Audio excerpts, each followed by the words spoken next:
Hello, I am Christopher Cola Gaming, and welcome back to JMR Recap. You might be noticing that I missed last race. There was a lot of issues. I didn't have Wi-Fi for a bit there, and then some scheduling conflicts came up. For some reason, a lot of things really didn't want me to make JMR Recap for race 5, but I'm back for race 6, so let's get straight into it.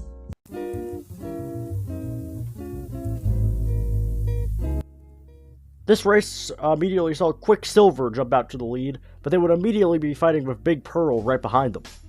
Big Pearl would briefly take the lead over Quicksilver for about a fraction of a second, but then Quicksilver would immediately take the lead back. Big Pearl would then lose a spot to El Capitan as well.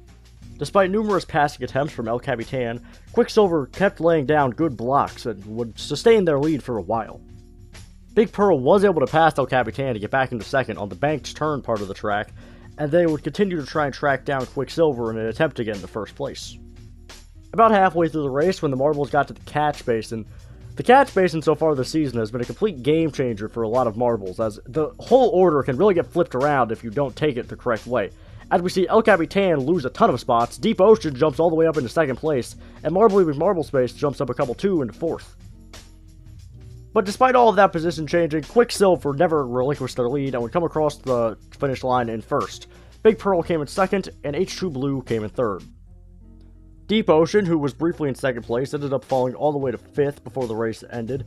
El Capitan, who was in the top 3 fight for a while, never recovered from the catch basin, ended up finishing the race in 8th, and our only DNF ended up being Wisp of Darkness, who crashed out rather early on the course. El Capitan's poor showing this race, and Big Pearl's silver medal, has them both tied at the top of the standings with 57 points each. They both have 3 medals as well, so it is a perfect tie. Our biggest position gainer was Quicksilver, jumping up 3 spots into third place with their gold medal, their first gold medal in a while, and honestly the first time I've seen life from them since about 2018. The biggest position loser was actually Wisp of Darkness, who only actually fell 2 spots, but that DNF did cost them. And proof that everything is still right in the world, Cobra has fallen back to last, and is now the only marble with 0 medals in the B League.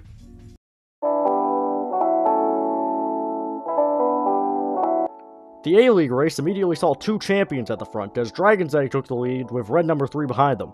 Blazing Fireball was also hanging around in third place. Dragon's Egg would hold the lead until Reflector would end up taking it from him, trying to rebound from his bad race 5 performance that resulted in him losing the overall lead in the championship. It didn't last long though, as Reflector would end up getting passed by red number 3 in the turns, and red number 3 would hold the lead for a slight bit. Reflector was then able to pass red number 3. Now, it happened off-screen, so we don't know exactly how it happened, but we do know that it happened for a fact. This race saw very good racing for both Reflector and red number 3 at multiple different points, resulting in a very good battle at the top with multiple lead changes. But then out of nowhere, Blizzard Blaster would pass Reflector and then pass red number 3 on the catch basin. Red number 3 would fall to 4th, and Blue Moon would end up jumping up into 2nd place through that same catch basin. Blue Moon ended up falling pretty quickly after getting high in the standings, but Blizzard Blaster would hold their lead for a while. And by a while, I mean the rest of the race, as Blizzard Blaster would come across in 1st place, and Dragon's Egg would end up jumping into 2nd on the line, passing Reflector, who would come in 3rd. After leading for some of the race, red number 3 would end up falling all the way down to 4th place, and Blue Moon, who was briefly in 2nd coming out of the catch basin, would end up falling all the way to 8th. Like the B-League race, we only had 1 DNF, and that would be Pollo Loco, who crashed out closer to the end of the course, different from the B-League race where it was closer to the start of the course. Reflector's bronze medal in this race let them retake the lead over 2nd place Blue Moon, with their 68 points beating Blue Moon's 66 points.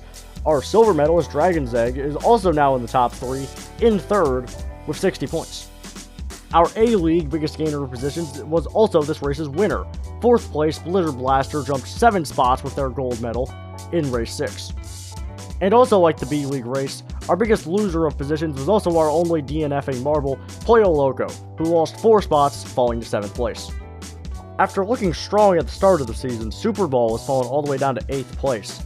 And that continues to be a trend of our auto-qualifying marbles for the season not performing very well. That's all I got for today's episode of JMR Recap, so be sure to come back next Friday, for real this time, for JMR recap coverage of Race 7 of the Sand Marble Rally. And hey, since you watched this whole video, why don't you subscribe? We're like under 10 subscribers away from 250, so that'd be pretty cool if you could get me to 250 subscribers. If we do reach that milestone, I don't know, I'll give away my left kidney or something. I don't know if I can legally do that, but I'll find a way. So, yeah, there's your incentive to subscribe. But anyway, I will see you next time. Yeah.